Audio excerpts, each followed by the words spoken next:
Super 6 పథకాలు అమలు చేయడంలో చంద్రబాబు పూర్తిగా విఫలమయ్యారన్నారు మాజీ ఎంపీ హర్ష కుమార్. ముఖ్యమంత్రిగా చంద్రబాబు ఫెయిల్ అయ్యారని చెప్పారు.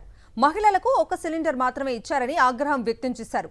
వైఎస్ఆర్సీపీ ప్రభుత్వం అమలు చేసిన పథకాలు కూడా కూటమి సర్కారు వచ్చిన మొదటి ఏడాదిలో అమలు చేయలేదన్నారు.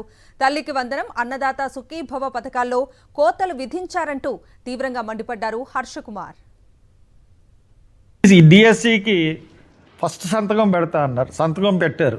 కానీ సంవత్సరం 2 నెలలు అయిపోయింది, ఇప్పుడు దాకా ఒక్క పోస్ట్ కూడా పూర్తి చేయలేదు. బహుశా ఇంత అసమర్థమైన ముఖ్యమంత్రి నేను చూడలే. ఒకసారి రాజశేఖర రెడ్డి గారు రైతులకు ఉచితంగా అంటే ఫస్ట్ సంతకం పెడతానంటే ఫస్ట్ సంతకం పెట్టిన నెల రోజుల్లోనే కరెంట్ ఇవ్వడం జరిగింది. అటువంటిది మీరు సంవత్సరం అయిపోయింది, ఇప్పుడు దాకా ఒక్క పోస్ట్ కూడా ఇవ్వలేదు. స్మాల్ చెప్తా ఉన్నారు, మీరు సంపద సృష్టిస్తామన్నారు. ఏం సంపద సృష్టించారు? కారు చౌకగా మీరు కంపెనీలకి భూములు ఇచ్చేస్తూ ఉన్నారు. అంతే తప్పితే అటేపు నుంచి రిటర్న్స్ మట్టుకు ఇప్పుడు దాకా మనకి ఎక్కడా కూడా ఏం కనపడలే. రిటర్న్స్ వస్తాయన్న ఉద్దేశం కూడా లేదు.